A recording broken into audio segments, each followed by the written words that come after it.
From today, we are starting modern Indian history in trace. So those who consider modern Indian history a bit difficult या जिन्हें ये नहीं समझ आ रहा है कि prelims में modern Indian history को कैसे tackle करना है, so from today this episode is for you. The major theme of today's episode is colonial expansion and Indian awakening. तो कौन कौन से मेजर टॉपिक्स हैं जिसपे यूपीएससी ने क्वेश्चन पूछा हुआ है पहले. First one is colonisation of India, nearly 4 questions on this. And when I am saying, I am like pointing out particularly like how many questions, then I refer to this period because this trace series is like compilation of PYQs from 2011 to 2025. So nearly 4 questions appeared जिसका major topic क्या था? Colonization of India. We will be looking at किस type के questions थे. 2 questions related to education policies, land revenue policies during British time, इस पे nearly 4 questions. Economic exploitation, very important topic, 5 questions. Socio-religious reform movements पे 4 and uprisings पे भी only 4. Question का level obviously upgrade होता रहता है with time, but here all like the main objective is to identify the important topics. So nearly कितने questions हो गए? 23. So 23 PYQs we will be discussing. When I say PYQs, discussing or analyzing, that means we will be learning what are the important insights or what UPSC actually expects you to know, and based on those learnings we will be having some prospects कि future में इस particular topic पे किस तरह के questions frame हो सकते हैं. So let's start with 2012 when the question appeared, जिसमें कहा गया है कि which of the above introduced into India by the English. British ने इसमें से कौन सी चीजें इंडिया में इंट्रोड्यूस करी? तीनों में से तीनों की चीजें ब्रिटिश ने कोई सा भी इंट्रोड्यूस नहीं करा, but objective here is like whether you can correctly attribute the early modern innovations to the right foreign power. So see, when foreign power started coming, like when foreign powers started coming to India, you can say invasions or whatever it is, and they started establishing their rules on India, then during that certain innovations came to happen. So purpose यहाँ पे वही है like कि you should be able to identify कि okay, this particular kind of innovation was brought during this particular rule, this particular foreign power. For example, assessment of land revenue on the basis of nature of soil and quality of crops. This relates to Mughals. Mobile cannons. This relates to, I guess, Babur. Right? Mobile cannons were also like related to Mughals and other Central Asian powers. Tobacco, red chilies, they were brought through Portuguese. तो यहाँ पे क्या हमने देखा like okay, these were certain innovations, certain new introductions, and which foreign power was associated with that particular introduction. So based on this, in future as well, UPSC can ask questions like Portuguese, Dutch related, French, English, Mughals, what if any kind of like crops which were introduced by certain like foreign powers. For example, from where potato came. आपको पता है where potato came? Who like brought potato to India? So these aspects, these crops, or any kind of administrative system, for example, civil services or military practices. तो बताने की कोशिश यहाँ पे की जा रही है कि if there is certain kind of innovation, certain introductions that can be associated with particular foreign power, then you should be identifying those because that is an important topic. And UPSC has already asked a question in 2012. Then in 2018, Lord Wellesley subsidiary alliance does not apply. इनमें से कौन सी चीज है जो subsidiary alliance पे apply नहीं होती? तो like securing the fixed income does not for the company does not apply to subsidiary alliance. So in this book, like you will be getting explanation, answers, the learning curve. Learning curve means what UPSC expects you to know. आपको क्या पता होना चाहिए? If you are analyzing the particular PYQ, then what should be the objective? क्या सीखना है आपको? Answer and explanation तो आप मतलब सारी बुक में से रट्टा मार रहे होगे. But what you should actually learn, and then based on those learnings, okay, this topic I learned, This was the objective of UPSC. This was the intent of UPSC. And based on this intent, in future, I can figure out कि okay, this type of questions can be framed. तो ये purpose है इसका. And that becomes very important because prelims आजकल बहुत dicey हो रहा है. So subsidiary alliance, इसका इस क्वेश्चन का क्या ऑब्जेक्टिव है, इंटेंट है, like you should be whether you understand or not the real objectives of subsidiary alliance. So in future, distinguishing like objectives of subsidiary alliance, political objective, military objective, or any other objective, or questions may also come like which ask you like with comparing subsidiary alliance with doctrine of lapse, ring fence, है ना, और different types of जो British policies थी उसके ऊपर compare करने वाले questions भी आ सकते हैं. So that becomes important comparison basis पे. So this is a topic on which UPSC has already framed a question, asked a question in 2018, और ज़्यादा पुराना भी नहीं है. So that this becomes important.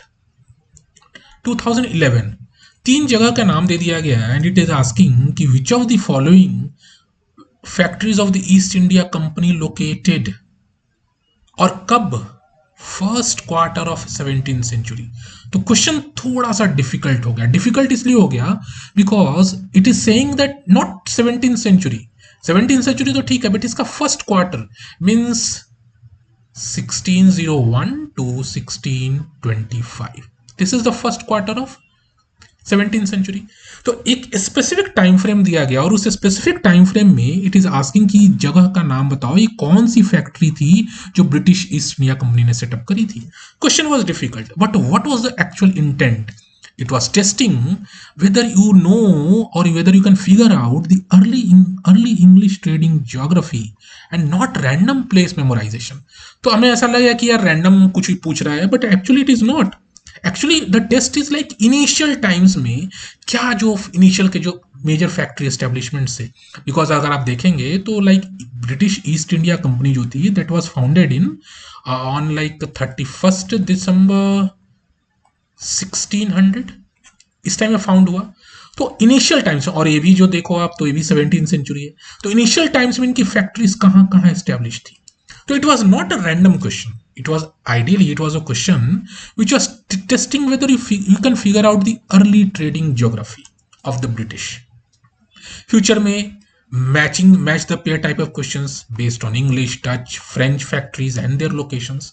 तो जितने ही मेजर कॉलोनियल पावर्स थे या उनके जो मेजर फैक्ट्रीज थी या जो मेजर लोकेशंस थे उनके ऊपर मैचिंग वाले क्वेश्चन आ सकते हैं, या क्रोनोलॉजी बेस्ड क्वेश्चन भी आ सकते हैं.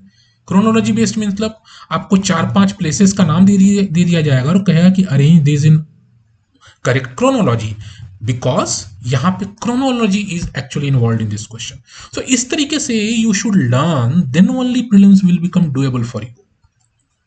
2022 another question, this time like Dutch established on the east coast. अब यहाँ पे क्या है, फैक्ट्रीज. अभी प्रीवियस क्वेश्चन हमने देखा था ना कि लाइक अलग अलग जो फॉरेन इंग्लिश कॉलोनियल पावर्स है उनकी फैक्ट्रीज और लोकेशंस. ये क्वेश्चन था 2021 का. 2022 नेक्स्ट ईयर इटसेल्फ 2021 में क्वेश्चन आया सिंपल लोकेशन एंड पावर. 22 में इट गॉट अपग्रेडेड, और क्या अपग्रेड हो गया, factory, power, location versus Indian rulers.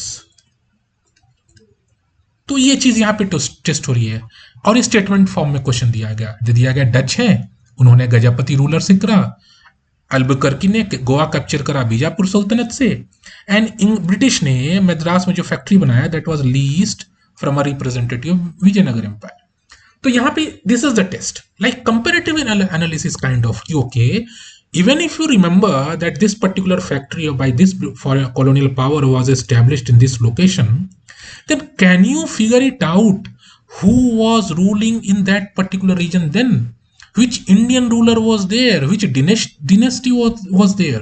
So it's this type of comparative analysis. So it is certainly not rote learning.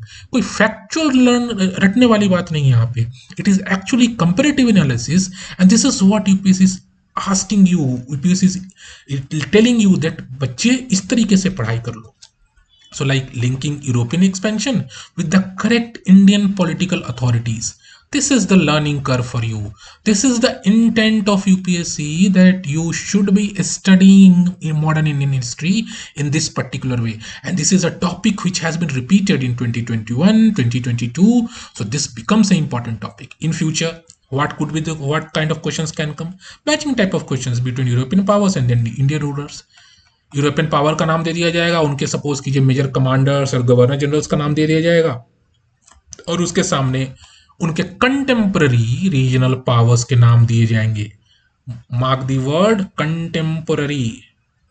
And the question will ask you to identify which of the following or how many of the above have been correctly matched. So it is like political context under which early European state settlements were established.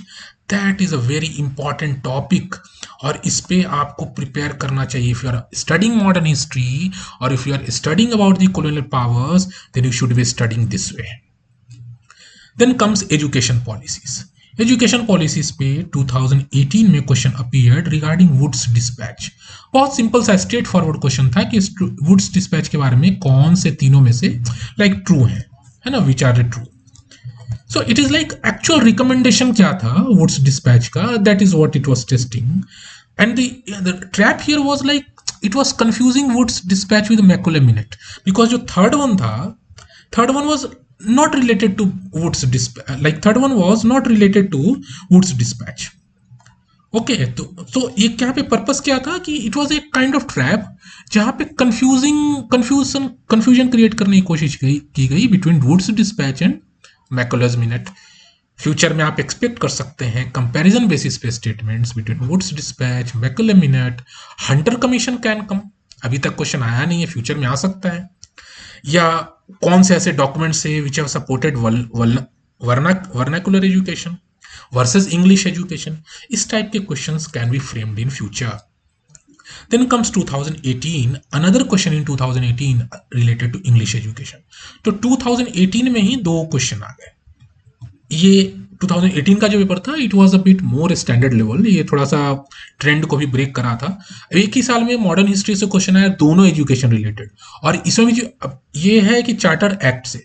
तो we will be having a separate episode जिसमें we will be discussing like legislation introduce during British time. तो अगर charter act किसी ने पढ़ा, we will be having episodes regarding committee as well. अगर इस सबको किसी ने पढ़ा है तो that person can solve.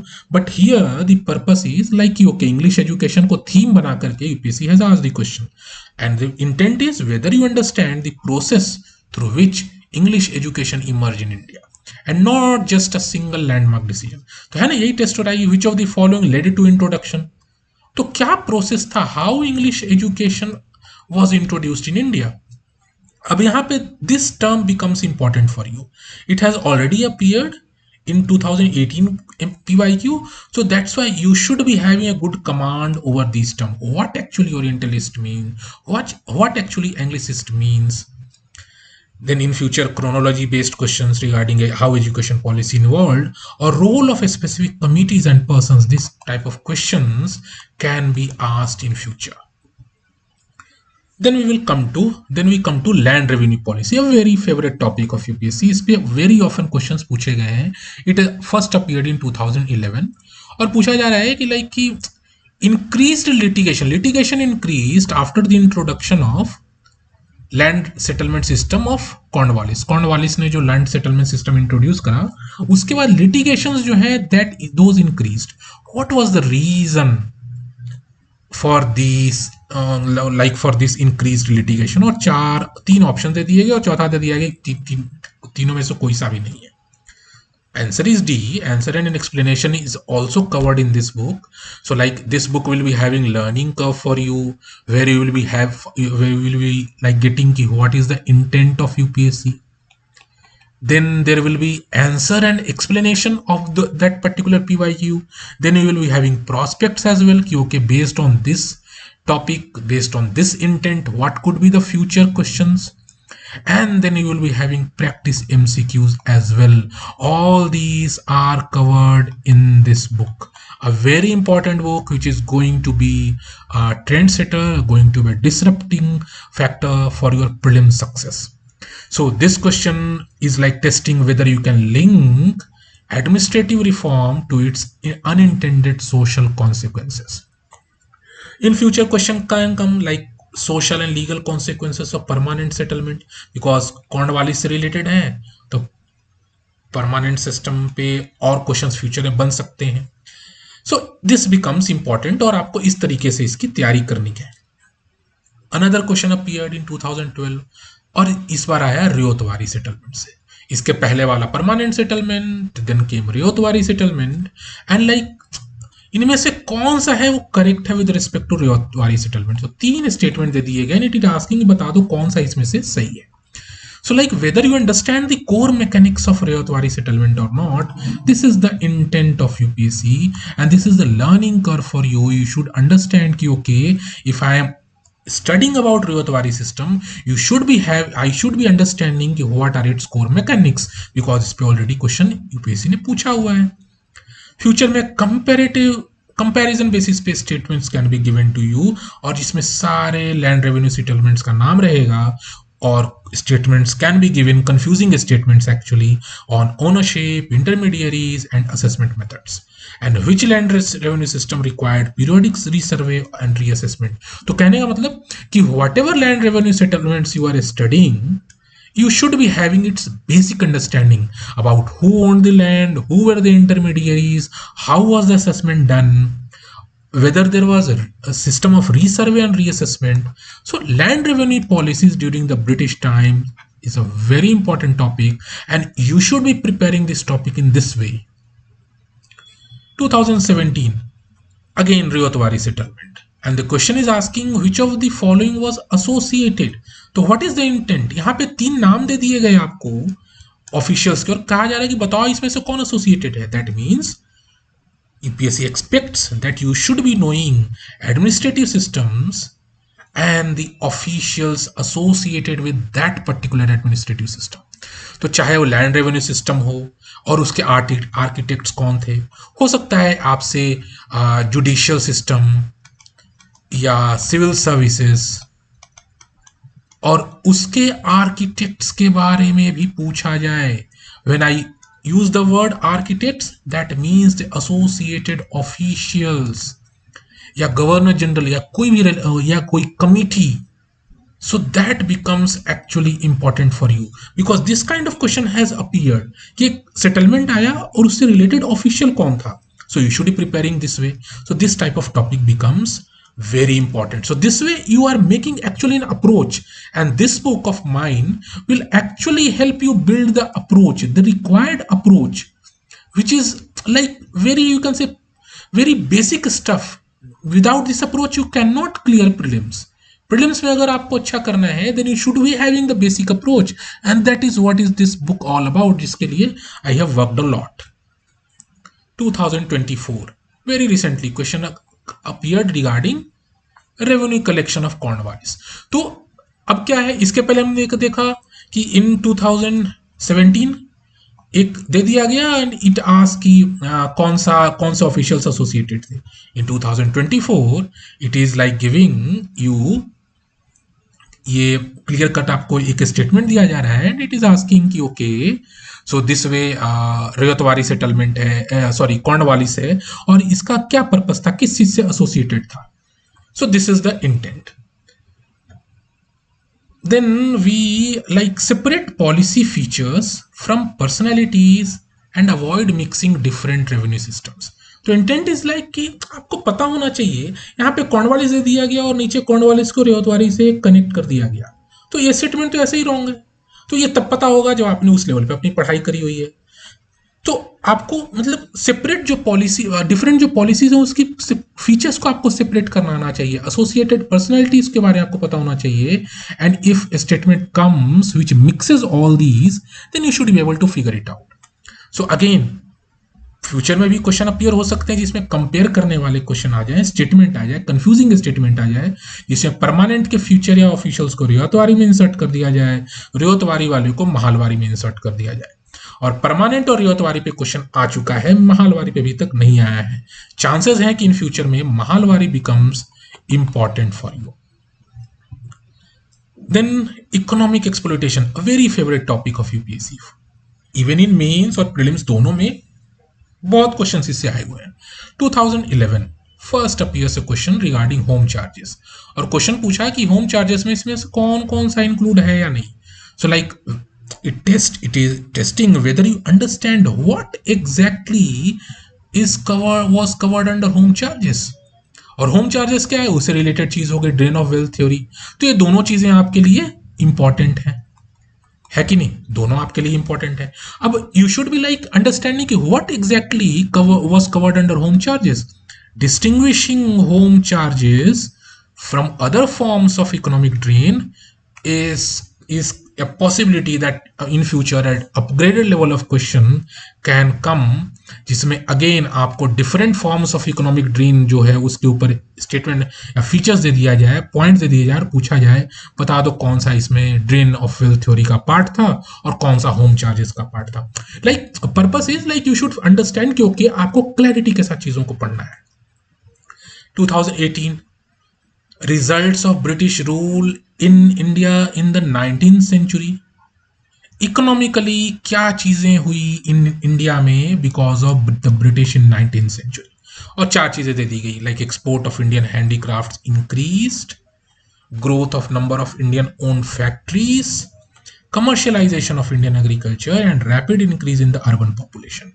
So whether you can identify a broad structural economic outcome of British rule or not, that is the intent of UPSC and that is the learning curve for you कि आपको इस approach से पढ़ाई करनी है. If you are studying modern Indian history and if you are studying about the British policies, then you should be studying all these. What could be the features and consequences of commercialization of agriculture? Comparison pre-colonial subsistence agriculture and colonial market oriented production. तो जो subsistence agriculture का system था before the colonial times और जो market oriented production system आया after colonialism और during colonialism, इनके ऊपर comparison basis पे क्वेश्चन बहुत अच्छे से फ्रेम हो सकते हैं. 2018 another question, this time staple commodities of export by the British from Bengal. तो आपको एक एक्सपोर्ट प्रोफाइल क्या था बंगाल का during that time that was being tested.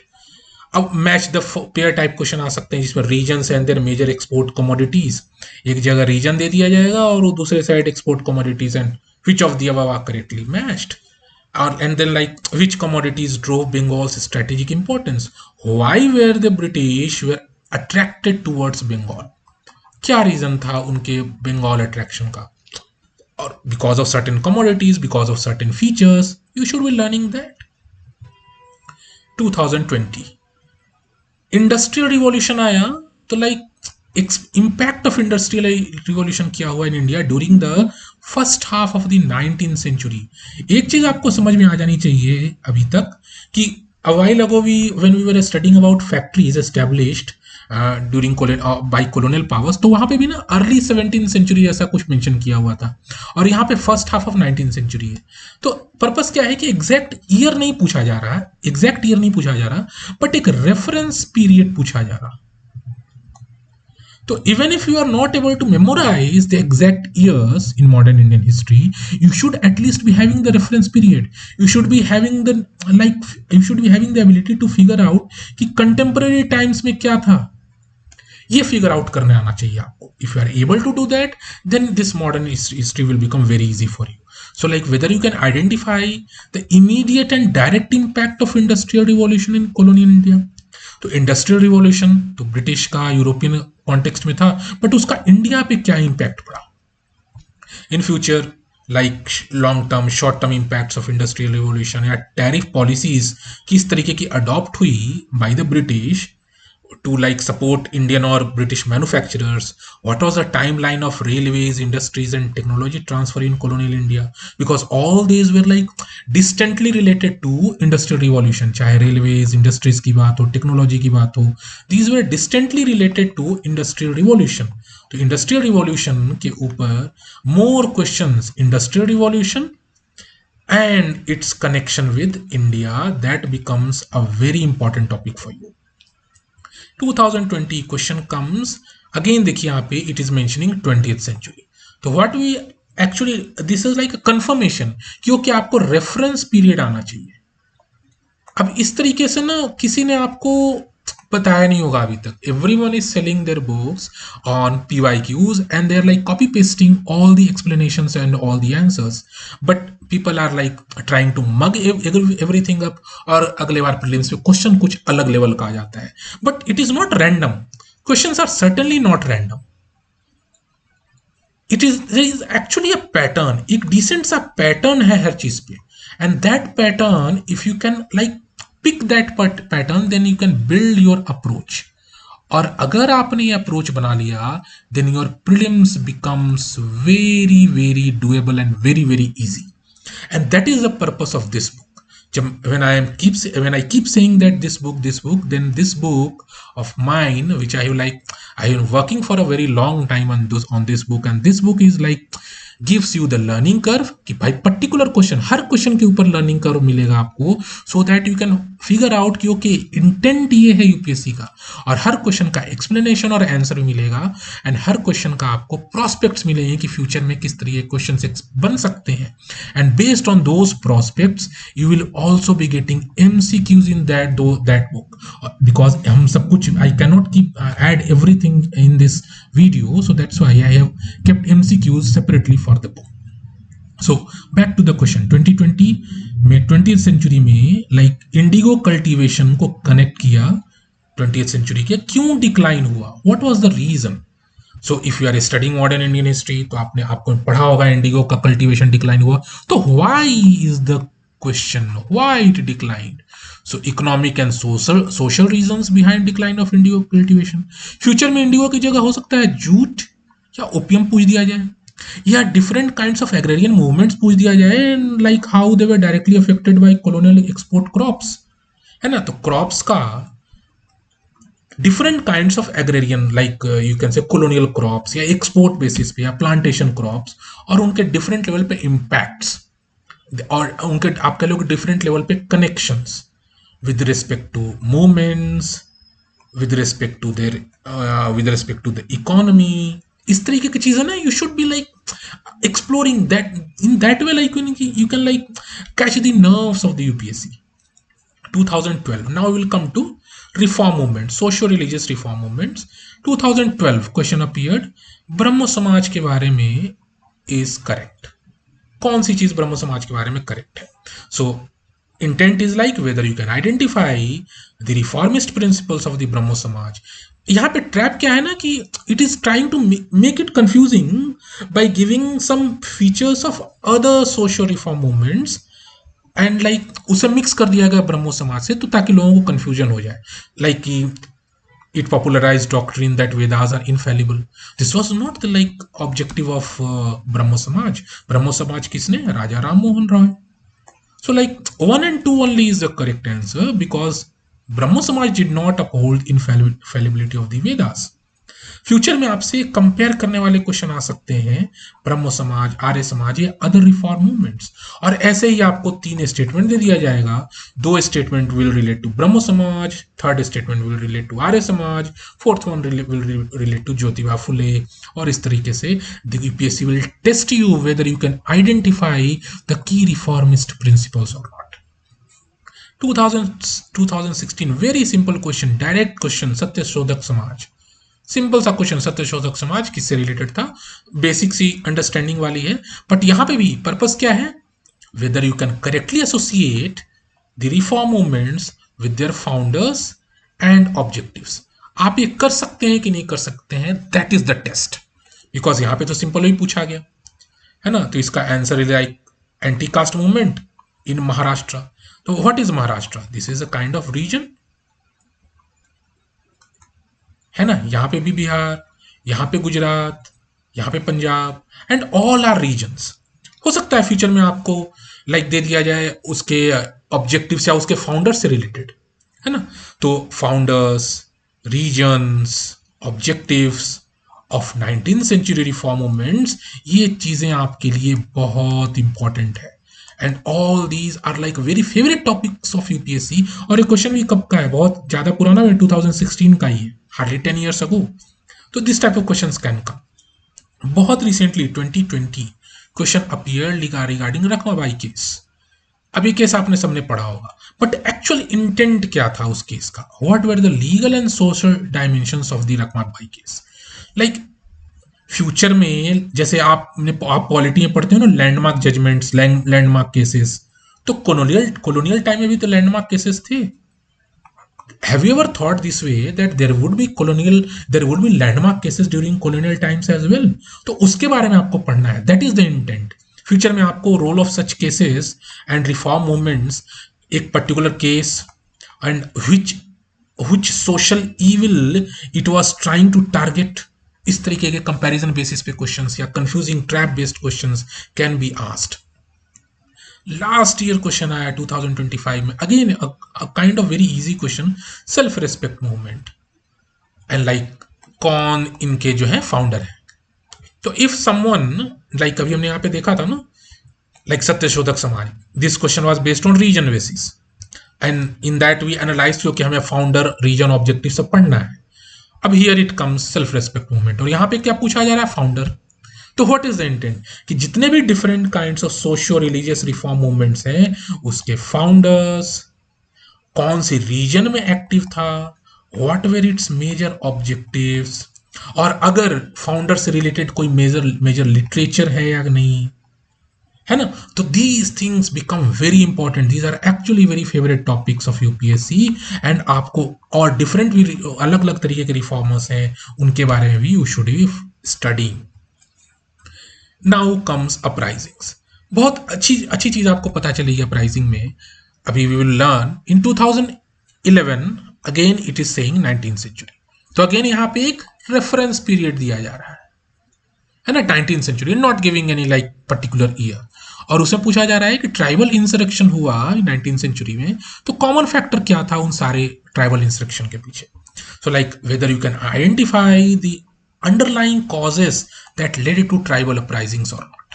So the structural causes, the incidental causes और the regional triggers, इन सब के बारे में आपको differentiate करना आना चाहिए। This question is certainly about common factor पूछा जा रहा है, means it is talking about the base structural level पे क्या क्या factors रहे। But who will stop UPSC to ask in future regarding incidental causes or some triggering incidents? What actually triggered, like for example Santhal rebellion, what triggered 1857 revolt? इस type के questions आपको तैयार करने होंगे। Immediate triggers and structural causes के बीच में distinguish करने के लिए questions can be asked in future. 2013 Tebhaga movement, ठीक है। तो अब क्या हुआ, पिक करके आने लगा। अब यहाँ पे बंगाल मेंशन कर दिया, हो सकता है आपको एक मूवमेंट का नाम दे दिया जाए, एक अपराइजिंग का नाम दे दिया जाए और पूछ दिया जाए कौन से रीजन में है, हु लेड इट, है ना, कौन लीडर कौन था, या ऑब्जेक्टिव कौन था, ऑब्जेक्टिव क्या था। This type of questions can B framed and you should actually preparing on this path. So like specific economic demand क्या थी तेभगा मूवमेंट की, दिस इज द इंटेंट। ये तो डायरेक्ट बात हो गई, बट एक्चुअल क्या जानने की कोशिश की जा रही है कि demands of various peasant movements. अब तेभगा पूछ दिया, अगले बार हो सकता है इंडिगो पूछ दे, ईका पूछ दे, बारदोली पूछ दे। सो यहाँ पे that is the actual intent, that okay whatever the uprisings were happening, tribal movements or peasant movements were happening, what were the actual demand, and also leaders you should be studying, regions we should be studying। 2018 question comes regarding Santhal uprising, और इसका भी ये question थोड़ा सा standard level का था, थोड़ा confusing था स्टेटमेंट। पूछा गया कि लाइक संथाल अपराइजिंग के मेजर्स क्या थे। So it is not that only you should study founders और reason, you should also study the administrative response to the uprisings. तो तीन चीजें हो गई, reason, leader, objectives or you can say demands and response। अब ये चार चीजें हो गई।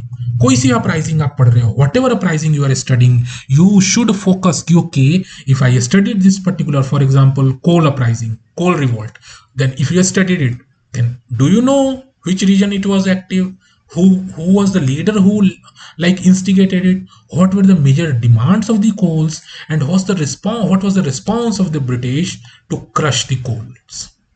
This is the actual approach. इस तरीके से अगर आप करेंगे ना तो आपके लिए चीजें इजी होंगी. Then comes 2020 and this question एक टर्म दे दिया गया उलगुलान और द ग्रेट टुमल्ट, और ये पूछा गया कि किसका है करेक्ट, किस चीज को रेफर करता है 1857 रिवोल्ट. मजे की बात, till now UPSC has not asked a single question in prelims on 1857 revolt.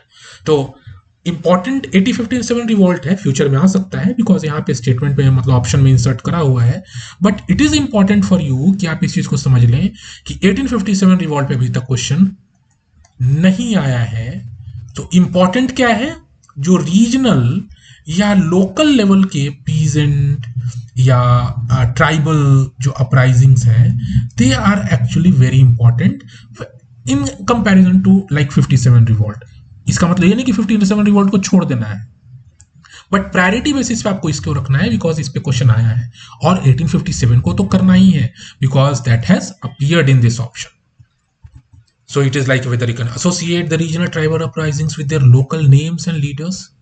तो लोकल नेम भी क्या था ना, ये भी आपको पता होना चाहिए. So like the Birsa Munda का जो रिवोल्ट था that is was locally called Ulgulan. तो आपको जो भी रीजनल लेवल पे जो भी आप रिवोल्ट्स या अपराइजिंग्स पढ़ रहे हैं उसका लोकल लेवल पे नाम क्या था, that also becomes important. So linking the tribal revolts with leaders, regions, objectives, which have been like repeating consistently for several past several years, different kinds of revolts, उनको distinguish करने आना चाहिए. Peasant uprising है, tribal movement है, क्या leader है, क्या objective है, and this is the prospect for you. If you want to solve MCQs based on these prospects, then those MCQs can be solved from the book. Or this book you can purchase.